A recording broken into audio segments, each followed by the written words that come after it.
Hey guys, welcome back to my channel. Uh, this is the part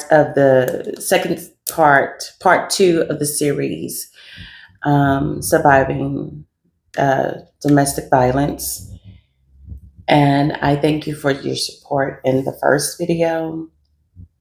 This has been something that I really wanted to, since I've started or made attempts to start YouTube for some time, is to share this time of my life that I never in a million years imagined that I would experience myself. I have witnessed it within the family, not my immediate family, but within the family. And I could just remember, saying, I'm never going to go through that. That's not love. That is love should not hurt. Love should not make you cry like this.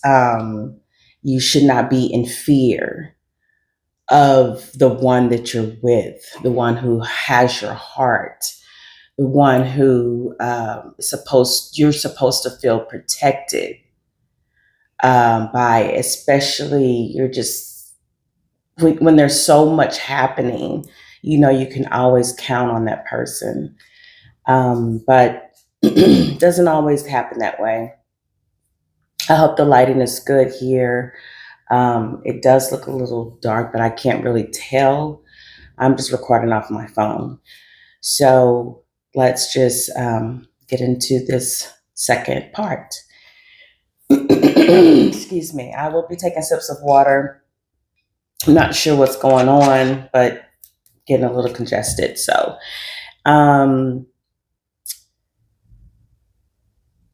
here we go. I ended the video with my ex-boyfriend, who then became my husband, with stating that, I belong to him. When we left, when we left the courthouse, I had no idea that things were going to get worse between us.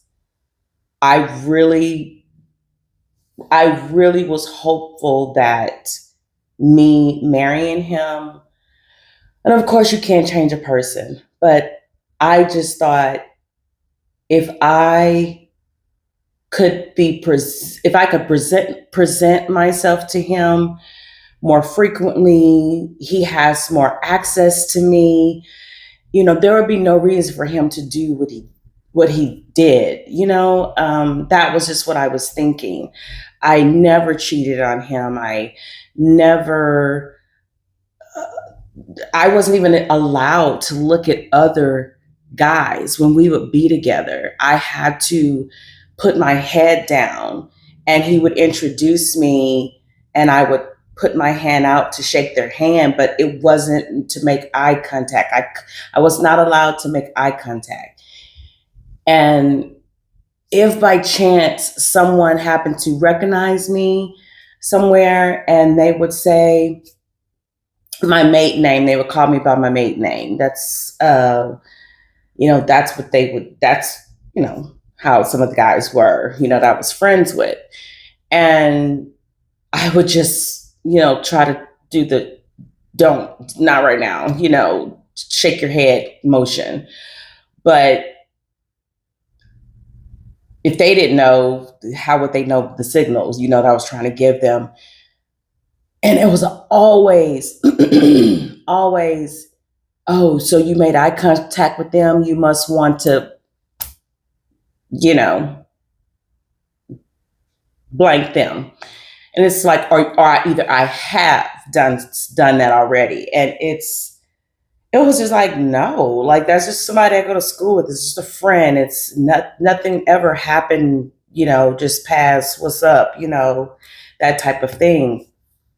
But you can't tell someone who is in this state of emotion or mindset controlling, whatever goes on into a person who is narcissistic or abusive. You just don't know. So what their thinking process is. But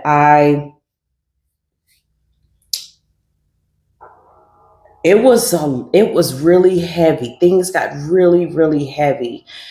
I almost had to grow up super fast. I did not, like I said, I did not expect things to get worse. I was hoping for the better. He, gosh, I could just recall times when I would want to go to my family's house, my parents, visit my siblings. There was a couple of times I would go, and there was a train track that separated where he and I lived and my parents lived. And I would just, before I approached this railroad track, I was just, Lord, please don't let a train be passing by. Please, no, no, no, no, no. Because like I said in a previous video, he timed me. I don't know where he found the time to, it was just like every move, he knew every move I literally made, but he would time me. I like, there was one time where a train did happen to be passing by, but it wasn't very long. And as soon as I pulled up in my car, my sister came outside. One of my sisters came outside and she said, "Come get the phone," and she said he was on the phone. And I immediately went into explaining why I was just a couple of minutes late. Like, it was a train. That's why I'm a couple of minutes late, because when I arrived, I had to call him. Wherever I went, I needed to contact him. And mind you, we didn't have pagers, cell phones at this time. It was just, everything was landline. And I mean, he could very well just been on the other side waiting, not even to, purposely pick up the phone, because there was no caller ID. Um, so as I could have said, I did call you. He can say, no, you didn't. But everything that, he said was just Bible, basically. And I would just be, lying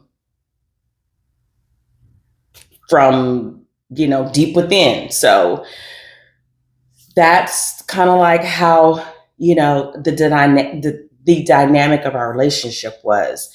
I felt like I was being raised again, like I had another father, um, except for he was a single father, and but it wasn't the happy marriage. It was the marriage where, it was from hell. That's exactly what it felt like. I was walking on pins and needles. I mean, it was just, when I go to work, that was like my freedom. I would just literally have freedom. And it was, how you can even just, like, hey, if your job asks you, hey, can you stay over 30 minutes or whatever? And you are, no, I have something to do. I would literally ask, do y'all need anything else? Do you need help with something? I didn't want to go home. I just did not want to go home. But there's a time when you have to go. You can't stay forever. And if I tried, he definitely would have showed up. But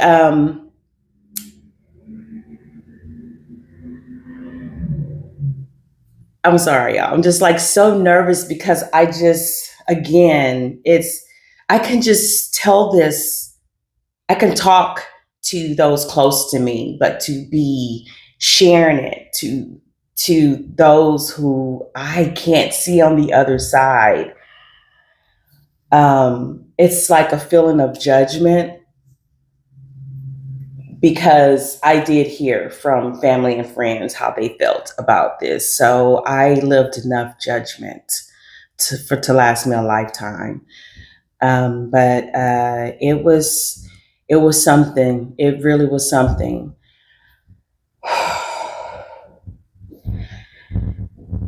We had good times. We really did. He was one to just, he didn't like to stay home. He didn't always want to go, you know.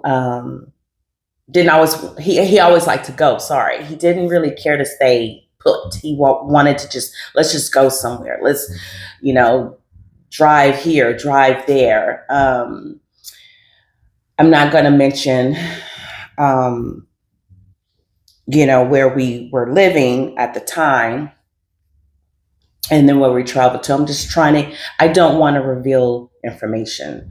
Um, so please be understanding of that. Um, I do plan to write a book though. And of course, I'll be changing things up. Um, okay. So after the wedding and getting used to that, he was, went through periods of teaching me how to cook. Um, we his child also lived with us, um, and he was just precious thing. He was like my own kid. I had a really special relationship with him. I loved him and I missed him. I mean, it was definitely some reasons I decided to stay was because of his son. And it got to the point. I'm sorry if you can hear noise. My neighbor's upstairs. I don't know what they do up there, but I can't wait to move out. So anyway, back to the story. We would have those moments where we would laugh, and they were far and few between. But when it would happen, it was just, gosh, can we just be this way? Can we really just be this way? You know? And but it didn't last. Something would trigger him and he would just, automatically think the worst. Um, or it was just I honestly I don't know like what would be the triggering thing because I could just be in the kitchen stirring something, that's cooking, and it's like, oh, you're not doing that right. Get your stupid A out the way, and it's okay, well, and I'm watching, I'm just trying to be careful. It was like a student always trying to learn, not trying to mess up, and it was so draining, so just like tiring. My brain was constantly like in movement. My thoughts were constantly just going. It was like a hamster on a, hamster wheel. And I didn't know what was going to happen. I would wake up. I didn't know if I would just get cursed out for a few minutes or if the beating would start or, like when I go to work, that's when I knew I was just in a safe place for a while. Then I come home. I didn't know if I was going to be greeted with a fist or, you know, you hear about, and this is, you hear about rape, from strangers. But I didn't know you could be raped by someone, like especially your spouse. Um, but I would be forced into that type of situation, forced against my will to do things. And I can remember one night, I couldn't take it anymore. I just could not take it anymore. And I had on a slip. I had taken off my dress I wore to work, and I had on a slip, and it looked, I memean, yes, honestly, the slip looked like some type of lingerie, but it wasn't meant to be.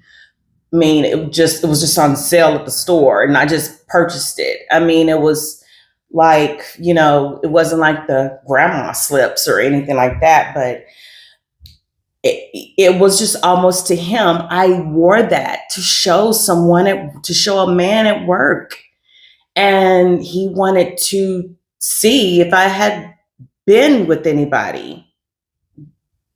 You take with that what you know to that I'm meaning, and I couldn't take it no more, and um I just said, stop, please stop, and he grabbed me, and I was trying to just get into the bathroom and lock myself up in there. And the way he grabbed me in the slip, it ripped, and it literally, like, the fabric cut into my skin, and this blood just started, you know, coming out. And I got up. I did, ask my stepson to close the door. I didn't want him to, he already could hear what was going on, but I didn't want him to see anything that was going on. And so he was helping me, my ex-husband, he was helping me, you know, get cleaned up. And I said, I need to go to the hospital. I think I'm going to need stitches. And he was like, no, you're not going to the hospital. Do you think I'm stupid? You're going to tell, and, things like that. And I was like, I'm not going to tell anybody. I've covered for you for so many years. It's just, I'm not going to tell anyone. I was just not going to do it. I was not going to take the chance.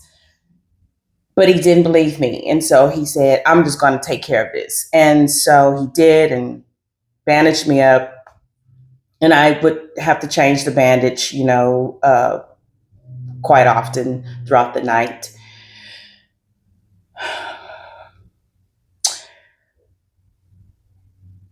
I recall a time when my best friend and her husband came over and stayed the weekend with us. And she knew. She could look at me and tell things were just getting worse. I looked tired. I had dark circles under my eyes. I had bruises on my body that was, left scars. And she just said, do you want me to say something? Because you know how your brother-in-law is. And I did. I knew how he was, but I didn't want to go to jail. I didn't want him to go to jail, because I don't want to be it's like, no, we don't need this happening. We don't need this. So let's just, just please just be patient. I'm working on something. In my head, I was working on, one day I am getting the hell out of here. I didn't know how, I didn't know when. I just felt it. I felt someone saying, I got you. I really felt someone saying, I got you.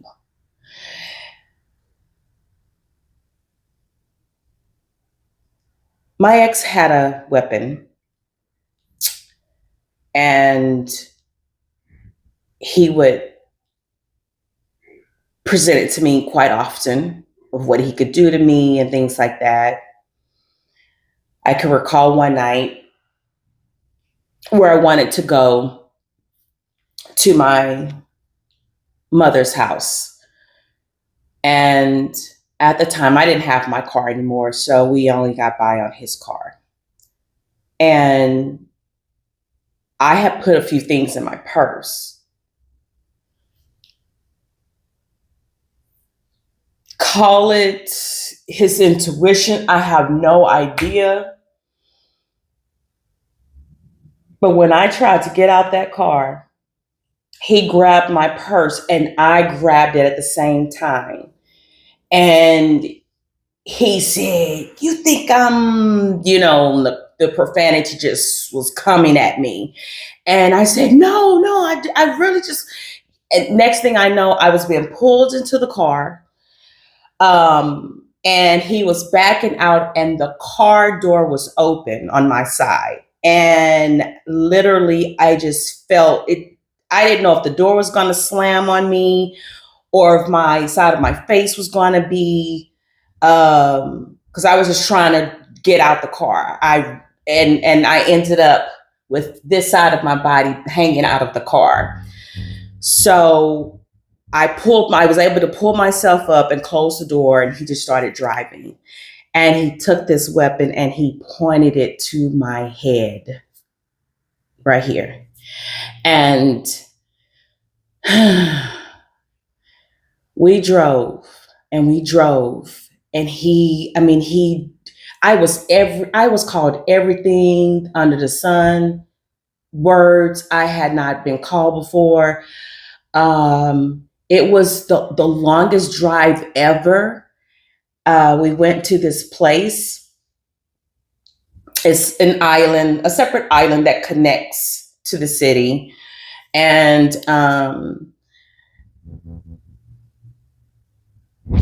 it leads to the Gulf of Mexico, basically. And the whole time we drove, and he had the weapon to my head. And he said, "I could just shoot you right here and dump you there in the water, and nobody will find you. Nobody will find you." And it was really like at that moment, I have been through so much, so much.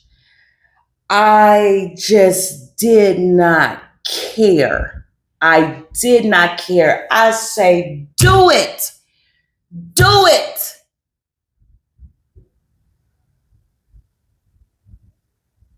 If you want to do that, do it. Death must be better than this. Death has got to be better than this.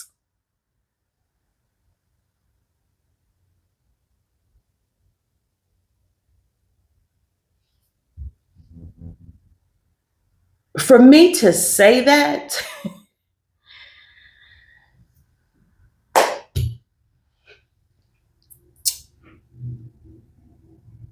I knew I was going to miss my family. My family was going to miss me. But man,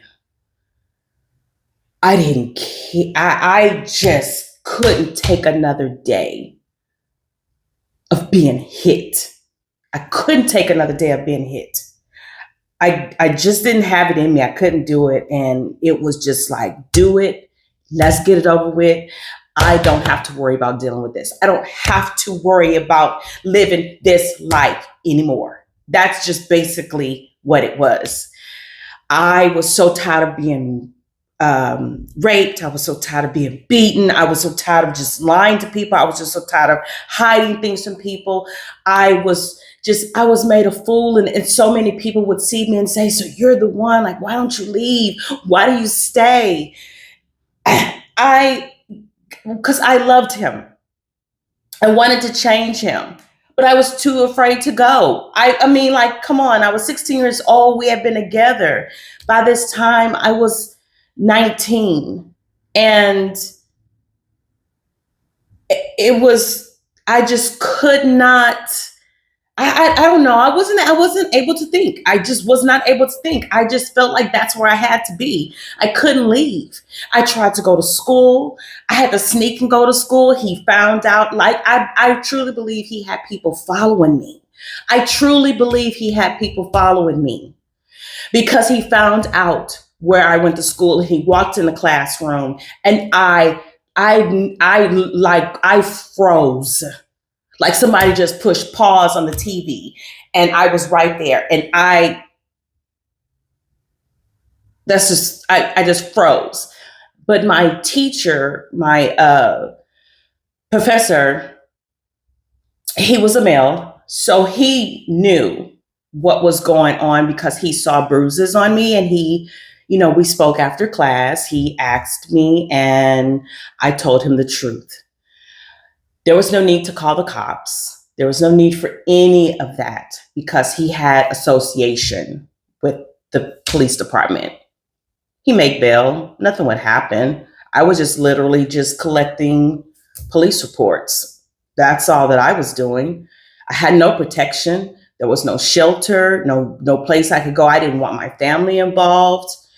I just didn't want any of that. I mean, after all, he did break into my parents' bedroom window out to get after me.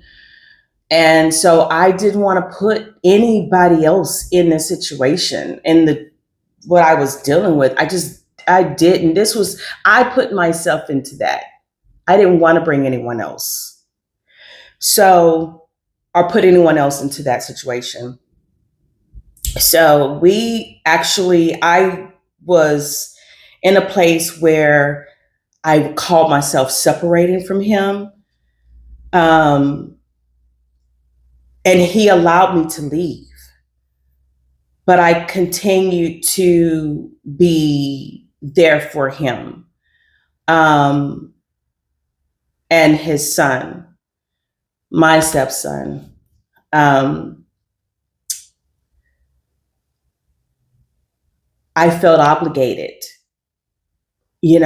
and so one night I hung out with a group of friends. I'm sorry, guys. Just be patient with me. I can see that I'm 26 minutes into this recording. I just want to get all of this out because the third part is just going to wrap everything up and lead you to where I am now. But I went out with some friends, and he had my family thinking that these group of friends that I was with, I don't know if many of you heard of certain towns in Texas that was, dealt with racism, stuff like that, but these people were not like that. And I didn't see race. I just didn't. But he had them believing something happened to me. When I showed up, and my friends did not want to bring me back to the house because it was late. It was so late. It was in the wee hours of the morning, I think like 4 o'clock, 5 o'clock ish, something like that. They wanted to wait. I said, no, just go home. Just go home. Because I knew, I had a feeling something was going to happen. And I didn't know if that was going to be the end of me. But I just didn't want them to be there. We lived in an apartment complex where my aunt and my cousin lived, a male cousin. And he so happened to be there. No, I'm sorry. I happened to walk over there because he was not home. My ex was not home. So I walked over to my aunt's house because I saw her light on, and she opened the door and she said, "Oh my goodness, we were so worried about you. Give him a call." So by that time, he ended up calling, and before I could even call to try to see where he was, because I was like, I don't know where he is. And he said, I'm on my way there. He got home. I said, okay, give me give me the keys. I'm going to go to my mom's house. And he said, well, come here. Let me show you something real quick.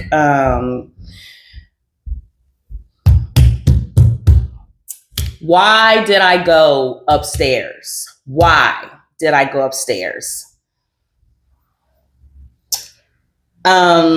to the apartment. But I did. I went.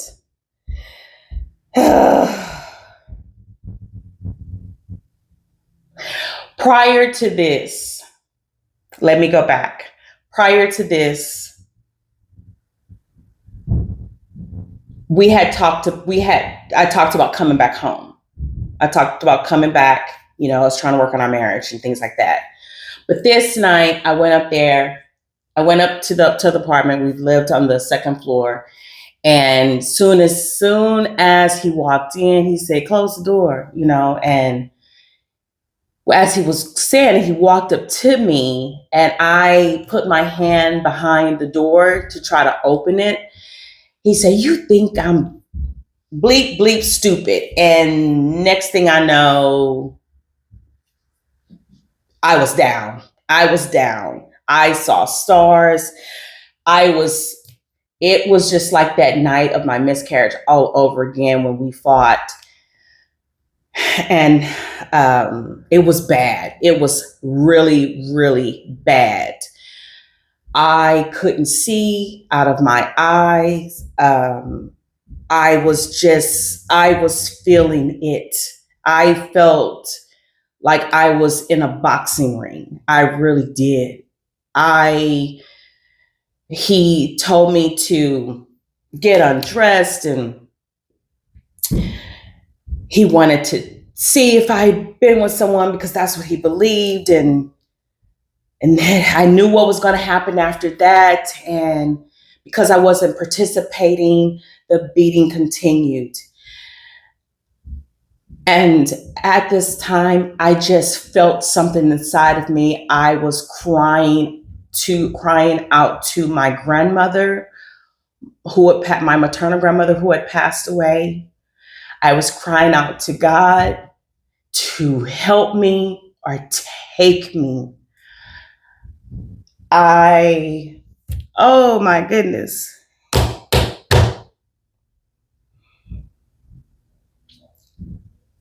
He grabbed me after he was done and was going to throw me over the balcony. And I didn't care. I didn't care. I did not care.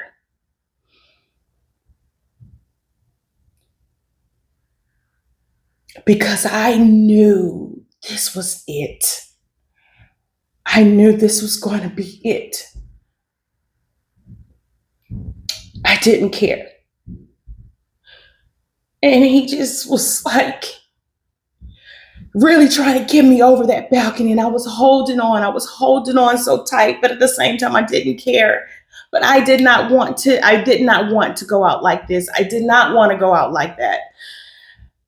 And it was just like, I thought you loved me. I thought you loved me.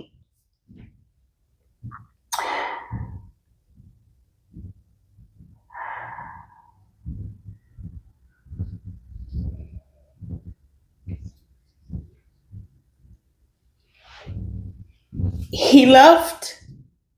When he left, I left.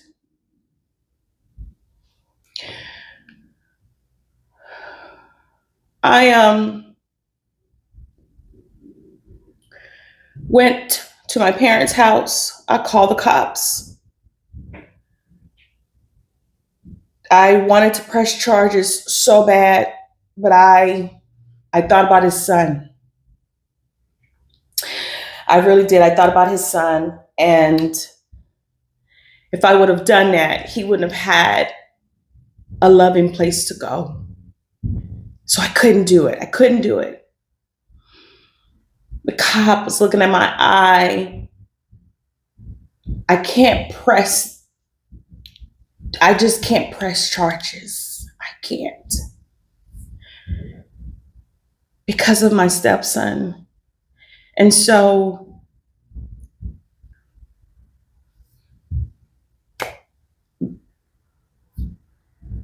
I went back. I did. I went back. I went back Father's Day was coming up, and that's when I told my best friend, I'm leaving.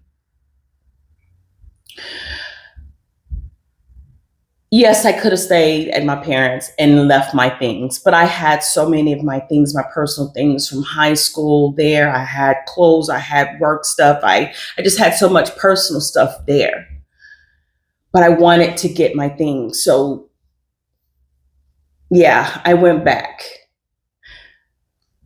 And the night I went back, my mom came over and she said, if you want to stay in this relationship, then you stay there. But I have other daughters to think about, and I don't want this for them. I don't want it for you, but you keep putting yourself through this. When are you going to be tired of getting beat on every single day? And I just said, he's my husband. I have to stay here. And she said, if you don't come home now, don't bother ever coming back. And she left. And I thought about that. And I walked into the house and I just hugged him and I said, don't worry, I'm not going anywhere. But oh, I knew I was leaving. I knew I was leaving. So before my mother left, I whispered to her, I'm leaving him and I am coming home. I whispered that to her because I knew he was at that door listening. I knew it. So I mouthed the words and she heard me. So we went to eat the next day. This was the next day was Sunday. It was the Father's Day. And I was the doting wife. I was just the best everything. Honey, do you need this? Baby, do you need that? I mean, it was just, you would have thought we were the best couple ever existed. We were so in love. It was, I really buttered that bread. I buttered that bread. And the next day we went home. We had a good night. Nothing bad happened or anything. I mean, there was a couple of words tossed at me, but there was no fighting. Even if there was, I was still checking out. So Monday came. I dropped him off at work and I drove to my parents' home. I picked up my two little sisters. I said, come with me. They came with me to the apartment. We run in, we grabbing things and stuff and trying to fit what I could in my car. And I drove back to my parents' house and I locked the door. And not even 20 minutes later, barely that, there was a knock on the door and my dad was there. I'm thankful that my dad was there. I'm so thankful my dad was there. I'm going to speed this up. After filing for divorce, I was harassed. I was followed. The car I had at the time,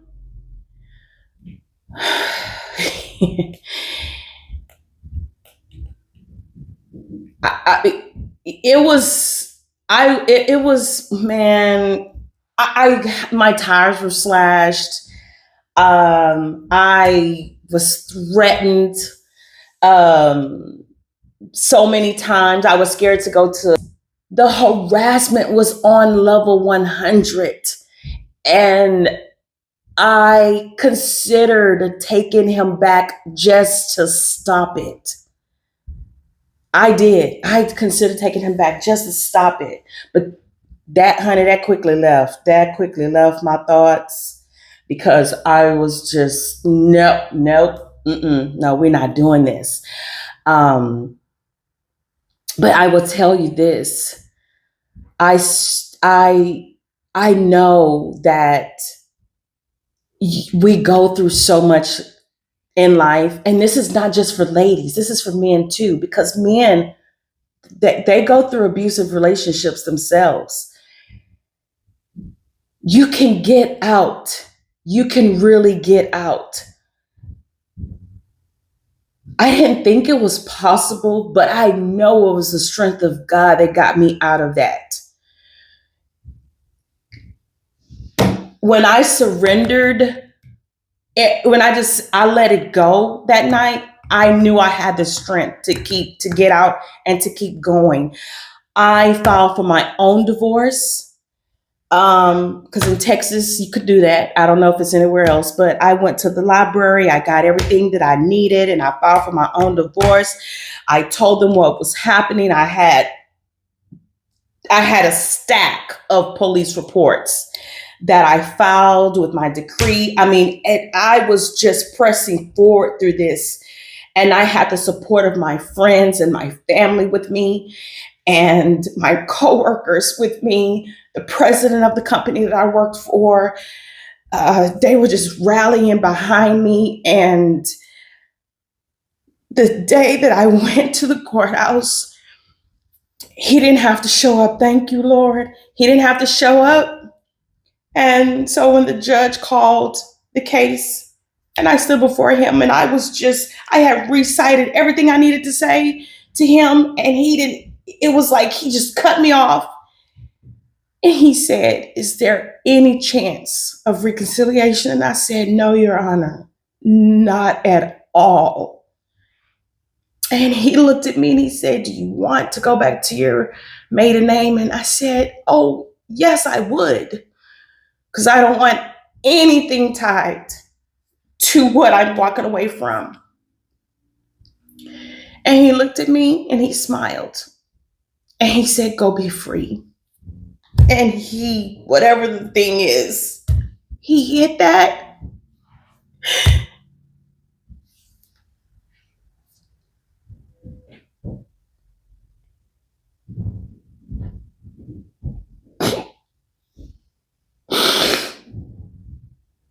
I felt so free.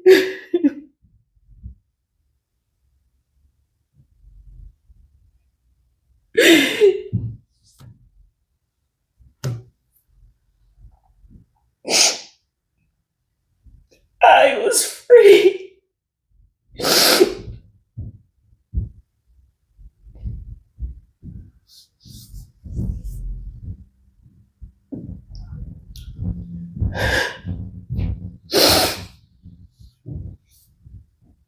Oh, I'm having tissue. But I was free. I was so free.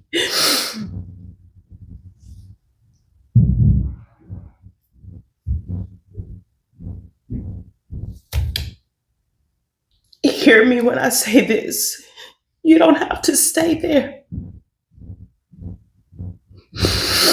Love doesn't hurt. Love, that's not love.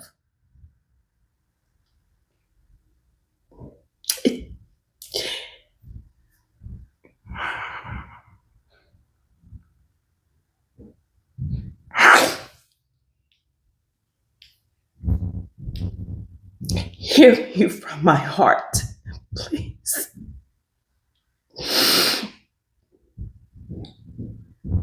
If you are in this type of situation, you don't have to stay there. You can leave. Find someone that you can trust. Get out, please.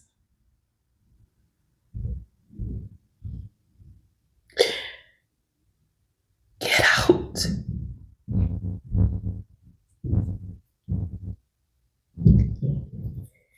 I made it.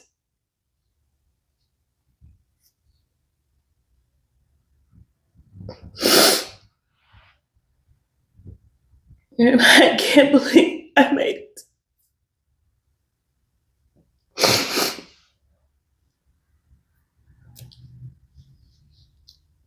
From 16 years old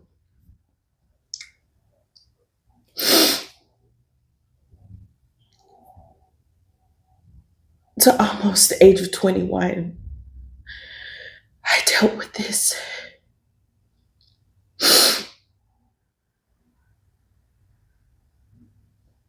You don't have to stay. Please.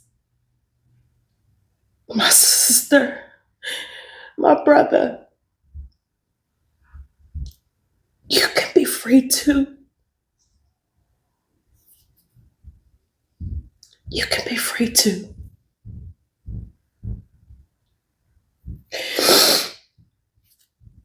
Thank you for listening. Please put a purple heart in the comments to represent domestic violence awareness survivors and those who didn't survive.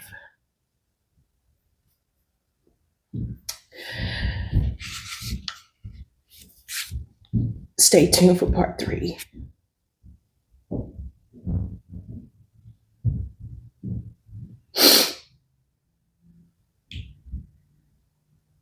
I thank you again for your support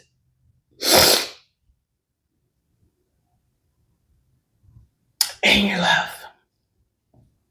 I'm sending love to you guys. And remember this: you're not alone, and you can get out. You can get